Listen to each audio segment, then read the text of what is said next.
10th standard മാത്സിലെ 8ാമത്തെ ചാപ്റ്ററായ tangents എന്ന ചാപ്റ്ററിലെ പേജ് നമ്പർ 165 ക്വസ്റ്റ്യൻസ് ആണ് എക്സ്പ്ലെയിൻ ചെയ്യുന്നത്. First question, in each of the two pictures below a triangle is formed by a tangent to a circle, the radius through the point of contact and a line through the centre. Draw these in your notebook. ക്വസ്റ്റ്യനകത്ത് പറഞ്ഞിട്ടുള്ളത് ഒരു സർക്കിളിൻ്റെ റേഡിയസും അതിൻ്റെ ടാൻജൻറ്റും സർക്കിളിൻ്റെ സെൻറ്ററിന് ഈ ലൈനും കൂടെ join ചെയ്തിട്ട് ഒരു ട്രയാങ്കിൾ ഇവിടെ ഫോം ചെയ്തിട്ടുണ്ട്. നമുക്ക് എന്ത് ചെയ്യണം? ഈ ഫിഗർ നമ്മൾ നോട്ട്ബുക്കിനകത്ത് വരക്കണം. അപ്പോൾ ഇവിടെ സർക്കിളിൻ്റെ റേഡിയസ് അഥവാ ആരം 2.5 സെൻറ്റിമീറ്റർ ആണ്. അതേപോലെ ഈ ടാൻജൻറ്റ്, അതായത് ഈ തൊടുവര സർക്കിളിന്റെ പുറത്ത് ഇവിടെ മീറ്റ് ചെയ്യുന്ന പോയിന്റിലേക്ക് ഈ സർക്കിളിന്റെ സെന്ററിന്, അതായത് വൃത്തകേന്ദ്രത്തിൽ നിന്നും ഒരു ലൈന് 5 സെന്റിമീറ്ററിൽ വരച്ചിട്ടുണ്ട്. അപ്പൊ ഇത് നമുക്ക് വരച്ചെടുക്കുകയാണ് വേണ്ടത്. അപ്പൊ നമ്മൾ എന്ത് ചെയ്യണം? ആദ്യം 2.5 സെന്റിമീറ്റർ റേഡിയസ് ഉള്ള ഒരു സർക്കിൾ, അതായത് 2.5 സെന്റിമീറ്റർ ആരമുള്ള ഒരു വൃത്തം വരയ്ക്കുക. എന്നിട്ട് അതിന്റെ ഒരു റേഡിയസ് വരയ്ക്കുക. എന്നിട്ട് ആ റേഡിയസിന്റെ അറ്റത്ത് പെർപെൻഡിക്കുലർ വരച്ചു കഴിഞ്ഞാൽ നമുക്കിത് ഈ സൈഡും കിട്ടൂലേ? പിന്നെന്ത് ചെയ്യാതെ ഇവിടുന്ന് 5 സെൻറ്റിമീറ്റർ ലെങ്ത്തിലാണ് നമുക്കിവിടെ ഈ പോയിന്റ് മാർക്ക് ചെയ്യേണ്ടത്. അപ്പോൾ ഇവിടുന്ന് കോമ്പസ് വെച്ചിട്ട് ഈ പെർപെൻഡിക്കുലറിൽ 5 സെൻറ്റിമീറ്ററിൽ ആർക്ക് വരച്ച് കട്ട് ചെയ്യിപ്പിച്ചാൽ മതി. അപ്പോൾ ആദ്യം നമ്മൾ എന്ത് ചെയ്യണം? 2.5 സെൻറ്റിമീറ്റർ റേഡിയസ് ഉള്ള ഒരു സർക്കിൾ അഥവാ 2.5 സെൻറ്റിമീറ്റർ ആരമുള്ള ഒരു വൃത്തം വരക്കണം. അപ്പോൾ സ്കെയിലിൽ നിന്ന് 2.5 സെൻറ്റിമീറ്റർ അളന്നെടുക്കുക. എന്നിട്ട് ആ വൃത്തം വരയ്ക്കുക.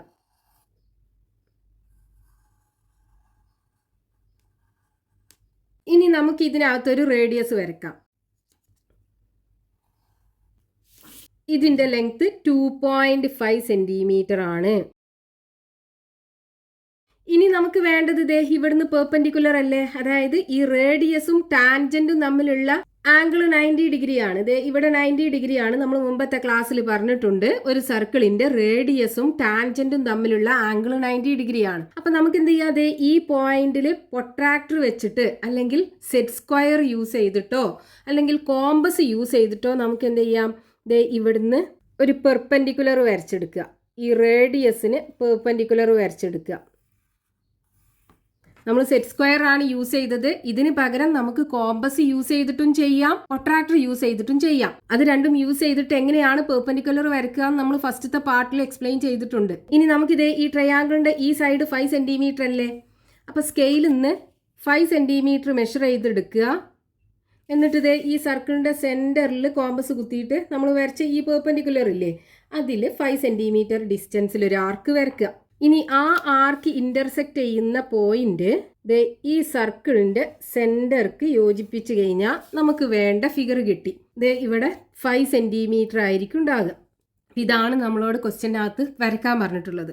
ഇനി രണ്ടാമത്തെ ഫിഗറിനകത്ത് ഈ ടാൻജന്റിന്റെ അഥവാ തൊടുവരയുടെ നീളം 2 സെന്റിമീറ്റർ ആണെന്ന് തന്നിട്ടുണ്ട്. അതേപോലെ ഈ വൃത്തകേന്ദ്രത്തിൽ നിന്നും, അതായത് സർക്കിളിന്റെ സെന്ററിന് ഈ പോയിന്റിലേക്കുള്ള ഡിസ്റ്റൻസ് 4 സെന്റിമീറ്റർ ആണെന്ന് തന്നിട്ടുണ്ട്. ഈ സർക്കിളിന്റെ റേഡിയസ് നമുക്ക് തന്നിട്ടില്ല. നമുക്ക് എന്ത് ചെയ്യണം? ഇതുപോലെ ഈ ട്രയാങ്കിളും സർക്കിളും വരച്ചെടുക്കണം. അപ്പം അതിന് നമുക്ക് എന്ത് ചെയ്യാം? ഈ സർക്കിളിന്റെ റേഡിയസ് ഉണ്ടല്ലോ, അത് ഒന്ന് ചെരിച്ചിട്ട് നമ്മൾ വരച്ചെടുക്കുക. അതിന്റെ ലെങ്ത് എത്രയാണെന്നൊന്നും നമുക്ക് അറിയൂല. അപ്പോൾ ജസ്റ്റ് ഒരു ലൈന് നമ്മൾ വരച്ചെടുക്കുക, ചെരിച്ചെടുത്തിട്ട് ഇതുപോലെ ഒരു ലൈന് വരച്ചു. എന്നിട്ട് നമുക്ക് ഇവിടെ ആംഗിൾ 90 ഡിഗ്രി ആണല്ലോ, അതായത് സർക്കിളിന്റെ റേഡിയസും ടാൻജന്റും തമ്മിലുള്ള ആംഗിൾ 90 ഡിഗ്രി ആണ്. അപ്പോൾ ഇവിടെ സെറ്റ് സ്ക്വയർ വെച്ചിട്ട് ഈ പോയിന്റിൽ ഒരു പെർപെൻഡിക്കുലർ വരയ്ക്കുക. ഇനി നമുക്ക് ഈ പെർപെൻഡിക്കുലറിന്റെ ലെങ്ത് 2 സെന്റിമീറ്റർ ആണ് വേണ്ടത്. അതായത് ഈ ടാൻജന്റിന്റെ ലെങ്ത് 2 സെന്റിമീറ്റർ ആണ്. അപ്പൊ 2 സെന്റിമീറ്റർ മെഷർ ചെയ്തെടുക്കുക. എന്നിട്ട് ഈ പോയിന്റിൽ നിന്ന് നമ്മൾ വരച്ച ഈ പെർപെൻഡിക്കുലർ ഉണ്ടല്ലോ, അതിൽ 2 സെന്റിമീറ്റർ ഡിസ്റ്റൻസിൽ ആർക്ക് വരച്ച് കട്ട് ചെയ്യിപ്പിക്കുക. ഇനി നമുക്ക് സർക്കിളിന്റെ സെന്ററിൽ നിന്ന് ഈ പോയിന്റിലേക്കുള്ള ഡിസ്റ്റൻസ് 4 സെന്റിമീറ്റർ ആണ്. അപ്പോൾ നമുക്ക് ഇവിടെ സർക്കിളിന്റെ സെന്റർ എവിടെയാണെന്ന് അറിയണം. അപ്പം അതിന് 4 സെന്റിമീറ്ററിൽ സ്കെയിലിൽ നിന്ന് മെഷർ ചെയ്തെടുക്കുക. എന്നിട്ട് ഇവിടെ കോമ്പസ് കുത്തിയിട്ട് നമ്മൾ ആദ്യം വരച്ച ഈ റേഡിയസിന്റെ ലൈനില്ലേ, അതിൽ ആർക്ക് വരച്ച് കട്ട് ചെയ്യിപ്പിക്കുക. ഇനി ഈ പോയിന്റ് തമ്മിൽ ജോയിൻ ചെയ്യിപ്പിക്കുക. അപ്പോൾ ഇതിൻ്റെ ലെങ്ത് എത്രയാണ്? 4 സെൻറ്റിമീറ്ററിലല്ലേ നമ്മൾ ആർക്ക് വരച്ചത്. അപ്പോൾ ഇതിൻ്റെ ലെങ്ത് 4 സെൻറ്റിമീറ്റർ. ഇവിടെ നമ്മൾ ആർക്ക് വരച്ചത് 2 സെൻറ്റിമീറ്ററിലാണ്. അപ്പോൾ ഇതിൻ്റെ ലെങ്ത് 2 സെൻറ്റിമീറ്റർ. അപ്പം ഇനി ഈ സർക്കിളിൻ്റെ റേഡിയസ് ഇതാണല്ലോ, ഇതല്ലേ റേഡിയസ്. ആ റേഡിയസ് ദേ ഇവിടുന്ന് മെഷർ ചെയ്തെടുക്കുക. എന്നിട്ട് ഇതിലൂടെ നമുക്ക് circle വരച്ചെടുക്കുക.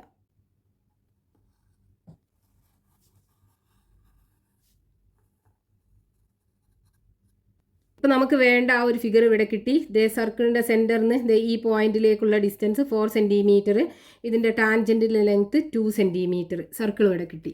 Next question, page number 165, question number 2.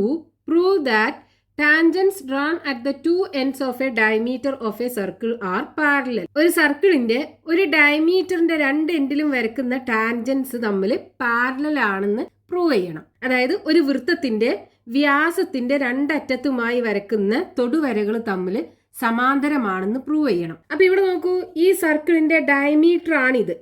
A B എന്ന് പറയുന്നത് ഈ സർക്കിളിന്റെ ഒരു ഡയമീറ്റർ ആണ്. അത് പാസ് ചെയ്യുന്നത് ഈ വൃത്തത്തിന്റെ കേന്ദ്രത്തിലൂടെയാണ്, അതായത് സർക്കിളിന്റെ സെന്ററിലൂടെയാണ് ഈ എ ബി പാസ് ചെയ്യുന്നത്. ഇനി ഈ പി ക്യൂ എന്ന് പറയുന്നത് ദേ ഈ എയിലൂടെയുള്ള ഒരു ടാൻജന്റ് ആണ്.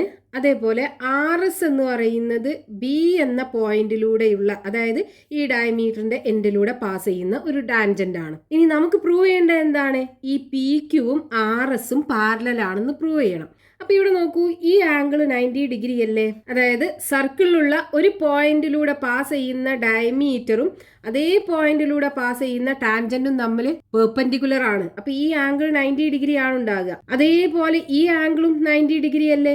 ഈ രണ്ട് ആംഗിളും 90 ഡിഗ്രി ആണല്ലോ. ഇവിടെയും ഈ രണ്ട് ആംഗിളും 90 ഡിഗ്രി ആണ്. അപ്പൊ ഈ എ ബി എന്ന് പറയുന്നത് പി ക്യൂവിനും പെർപെൻഡിക്കുലർ ആണ്, ആർ എസിനും പെർപെൻഡിക്കുലർ ആണ്.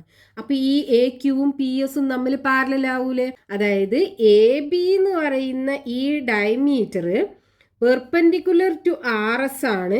അതേപോലെ ഈ എ ബി എന്ന് പറയുന്ന diameter perpendicular to P Q ആണ്. അപ്പൊ ഈ എ ബി ഈ രണ്ട് ലൈനിനും പെർപെൻഡിക്കുലർ ആണെന്നുണ്ടെങ്കിൽ ഈ രണ്ട് ലൈനും തമ്മിൽ പാരലൽ ആയിരിക്കും. Therefore P Q is parallel to R S. ഇതാണ് നമ്മളോട് ക്വസ്റ്റ്യൻ്റെ അകത്ത് പ്രൂവ് ചെയ്യാൻ പറഞ്ഞത്. Next question, page number 165, question number 3. If the tangents are drawn to a circle at the ends of a pair of perpendicular diameters, what kind of quadrilateral do they form? ക്വസ്റ്റ്യൻ്റെ അകത്ത് പറഞ്ഞിട്ടുള്ളത് രണ്ട് perpendicular ഡയമീറ്റേഴ്സിന്റെ രണ്ട് എൻഡിലുമായിട്ട് ഒരു pair of tangents വരച്ചിട്ടുണ്ട്. അതായത് രണ്ട് perpendicular വ്യാസങ്ങളുടെ രണ്ടറ്റത്തായിട്ട് ഒരു ജോഡി തൊടുവരകൾ വരച്ചിട്ടുണ്ട്. ഇവിടെ ഒരു ഡയമീറ്റർ ഉണ്ട്, അതിന് പെർപെൻഡിക്കുലർ ആണ് ഈ ഡയമീറ്റർ. നമുക്ക് പേര് കൊടുക്കാം, ഡയമീറ്റർ എ ബിയും ഡയമീറ്റർ സി ഡിയും. ഇത് രണ്ടും തമ്മിൽ പെർപെൻഡിക്കുലർ ആണ്. അതായത് ഈ ആംഗിളും ഈ ആംഗിളും ഈ 4 ആംഗിളും 90 ഡിഗ്രി ആണ് ഉണ്ടാകുക. നമുക്ക് ഈ പോയിന്റ് ഓന്നും കൊടുക്കാം. ഇനി ഇതേ ഈ എ ബിയുടെ രണ്ടറ്റത്തുമായിട്ട് ഇതേ ഇവിടെ രണ്ട് ടാൻജൻസ് വരച്ചിട്ടുണ്ട്. അതായത് പി ക്യൂവും ആർ എസും വരച്ചിട്ടുണ്ട്.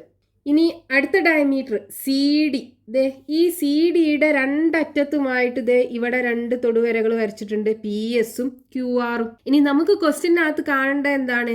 ദേ ഇവിടെ നമുക്കൊരു ക്വാഡ്രിലാറ്ററൽ കാണാലോ, പി ക്യു ആർ എസ്. ഇത് എങ്ങനെയുള്ള ക്വാഡ്രിലാറ്ററൽ ആണെന്നാണ് ചോദിച്ചിട്ടുള്ളത്. അതായത് അതൊരു സ്ക്വയർ ആണോ, റെക്റ്റാങ്കിൾ ആണോ, പാരലലോഗ്രാം ആണോ, റോംബസ് ആണോ? അതാണ് നമുക്ക് കാണേണ്ടത്. അപ്പൊ ഇവിടെ നമുക്ക് ക്വസ്റ്റ്യനകത്ത് ഈ രണ്ട് ഡയമീറ്റേഴ്സും തമ്മിൽ പെർപെൻഡിക്കുലർ ആണെന്ന് തന്നിട്ടുണ്ട്. അപ്പൊ ഈ 4 ആംഗിളും 90 ഡിഗ്രി ആയിരിക്കും. അതായത് angle A O C equal to angle B O C, angle B O C equal to angle B O D, angle B O D equal to angle A O D, angle A O D. ഇത് 4ഉം 90 degree ആയിരിക്കും ഉണ്ടാകുക. ഇനി ഇതേ ഇവിടെ ഡയമീറ്ററും ഈ ടാൻജന്റും തമ്മിലുള്ള angle 90 degree അല്ലേ? അതായത് ഇവിടെയുള്ള ആംഗിൾ 90 ഡിഗ്രി ആണ്. അതേപോലെ നോക്കൂ, ഇതേ ഈ ഡയമീറ്ററും ഇവിടുത്തെ ടാൻജന്റും തമ്മിൽ 90 ഡിഗ്രി അല്ലേ? അപ്പൊ ഈ എ ബി ഈ പി ക്യൂവിനും ആർ എസിനും പെർപെൻഡിക്കുലർ ആണെന്നുണ്ടെങ്കിൽ പി ക്യൂവും ആർ എസും പാരലൽ ആയിരിക്കൂലേ? അതായത് പി ക്യൂവും ആർ എസും ഈ സി ഡിക്ക് പാരലൽ ആയിരിക്കും. അപ്പൊ നമുക്ക് എങ്ങനെ എഴുതാം? A B perpendicular to P Q, A B perpendicular to P Q ആണ്. അതേപോലെ A B perpendicular to S R ആണ്, A B perpendicular to S R ആണ്. ഇനി ഇത് എ ബി പി ക്യൂവിനും എസ് ആറിനും പെർപെൻഡിക്കുലർ ആണെന്നുണ്ടെങ്കിൽ ഇത് രണ്ടും തമ്മിൽ പാരലൽ ആയിരിക്കും. അതായത് P Q parallel to S R parallel to C D. ഈ ഡയമീറ്ററിനും പാരലൽ ആയിരിക്കൂലേ. ഇവിടെയും ആംഗിൾ 90 ഡിഗ്രി ആണല്ലോ. ഈ ആംഗിളും 90 ഡിഗ്രി ആണ്. അപ്പോൾ പി ക്യൂവും സി ഡിയും തമ്മിൽ പാരലലാണ്. സി ഡിയും എസ് ആറും തമ്മിൽ പാരലലാണ്. അപ്പോൾ നമുക്ക് എങ്ങനെ എഴുതാം? P Q parallel to S R parallel to C D. അതേപോലെ നോക്കൂ, പി ക്യൂവിൻ്റെ ലെങ്ത്തും സി ഡിയുടെ ലെങ്ത്തും എസ് ആറിൻ്റെ ലെങ്ത്തും ഈക്വൽ ആവുമല്ലോ. And P Q equal to C D equal to S R ആണ്. ഇനി ഇതേ നമുക്ക് അടുത്ത ഡയമീറ്റർ എടുക്കാം. C D. സി ഡിയുടെ രണ്ട് എൻഡിലുമായിട്ട് വരച്ചിട്ടുള്ള ടാൻജന്റ് നോക്കൂ, പി എസും ക്യു ആറും. അപ്പൊ ഈ സി ഡി എന്താണ്? പി എസിനും പെർപെൻഡിക്കുലർ ആണ്, ക്യു ആറിനും പെർപെൻഡിക്കുലർ ആണ്. ദേ ഇവിടെ ആംഗിൾസ് 90 ഡിഗ്രി ആണ് ഉണ്ടാകുക. അപ്പൊ നമുക്ക് എങ്ങനെ എഴുതാം? ദേ C D perpendicular to P S, അതേപോലെ C D perpendicular to Q R. C D ഇത് രണ്ടിനും പെർപെൻഡിക്കുലർ ആണ്. അപ്പൊ ഈ സി ഡി പി എസിനും ക്യു ആറിനും പെർപെൻഡിക്കുലർ ആണെന്നുണ്ടെങ്കിൽ പി എസും ക്യു ആറും തമ്മിൽ പാരലൽ ആയിരിക്കും. ഇനി ഇതിന് പാരലൽ ആയിരിക്കുമല്ലോ ഈ എ ബി എന്ന് പറയുന്ന ഡയമീറ്റർ. ദേ ഇവിടെ നോക്കൂ, ആംഗിൾ 90 ഡിഗ്രി ആണ്. അപ്പൊ പി എസും എ ബിയും തമ്മിൽ പാരലൽ ആയിരിക്കും. അതേപോലെ ഇവിടെ ആംഗിൾ 90 ഡിഗ്രി ആണ്. അപ്പൊ എ ബിയും ക്യു ആറും തമ്മിൽ പാരലൽ ആയിരിക്കും. നമുക്ക് എങ്ങനെ എഴുതാം? P S parallel to Q R parallel to A B. A ബിക്ക് പാരലലാണ്. ഇനി അത് മാത്രമല്ല, P S equal to A B equal to Q R ആവൂലേ. ഇത് മൂന്നും തമ്മിൽ ഈക്വൽ ആവുമല്ലോ.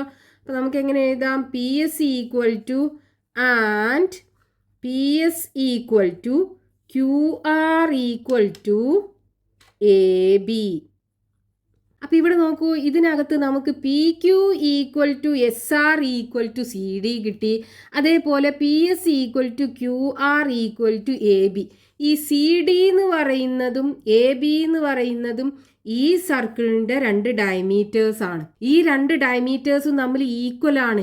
ഈ ഡയമീറ്ററിന് തുല്യമല്ലേ ഈ 4 സൈഡ്സും. അതായത് ഈ ക്വാഡ്രിലാറ്ററലിൻ്റെ 4 side P Q S R P S Q R, അത് 4ഉം ഈ ഡയമീറ്റേഴ്സിന് ഈക്വൽ ആണ്. സി ഡിയും എ ബിയും തമ്മിൽ ഈക്വൽ ആണ്. അപ്പം 4 സൈഡ്സും തമ്മിൽ ഈക്വൽ ആവുമല്ലോ. അതായത് ഇത് രണ്ടൊന്നും നമുക്ക് എങ്ങനെ എഴുതാം? From 1 and 2 P Q equal to Q R equal to R S equal to P S. അതായത് ഈ ക്വാഡ്രിലാറ്ററലിൻ്റെ 4 സൈഡ്സും തമ്മിൽ ഈക്വൽ ആണ്. ഇനി അതേപോലെ നോക്കൂ, ഇവിടെ ആംഗിൾ 90 ഡിഗ്രി ആണ്, ഇവിടെ ആംഗിൾ 90 ഡിഗ്രി ആണ്, ഇവിടെയും 90 ഡിഗ്രി ആണ്. അപ്പം ഈ ഒരു ക്വാഡ്രിലാറ്ററൽ നമ്മൾ എടുക്കുകയാണെന്നുണ്ടെങ്കിൽ ഇവിടെ ആംഗിൾ 90 ഡിഗ്രി ആയിരിക്കൂലേ. അതേപോലെ നീ ഇതിനകത്ത് നോക്കൂ, ഇവിടെ ആംഗിൾ 90 ഡിഗ്രി ആണ്, ഇത് ആംഗിൾ 90 ഡിഗ്രി ആണ്, ഇവിടെയും 90 ഡിഗ്രി ആണ്. അപ്പോൾ ഈ ആംഗിളും 90 ഡിഗ്രി ആയിരിക്കും. ഇനി അതേപോലെ ഇത് രണ്ടിനകത്തും ഈ ആംഗിൾ എസും ആംഗിൾ പിയും 90 ഡിഗ്രി ആയിരിക്കും. അപ്പോൾ നമുക്ക് എന്ത് പറയാം? Angle Q equal to angle P equal to angle R equal to angle S equal to 90 degree. അപ്പോൾ ഈ ക്വാഡ്രിലാറ്ററലിൻ്റെ 4 സൈഡ്സും തമ്മിൽ ഈക്വൽ ആണ്, 4 ആംഗിൾസും 90 ഡിഗ്രി ആണ്. അപ്പോൾ ഈ ക്വാഡ്രിലാറ്ററൽ ഒരു സ്ക്വയർ ആകൂലേ.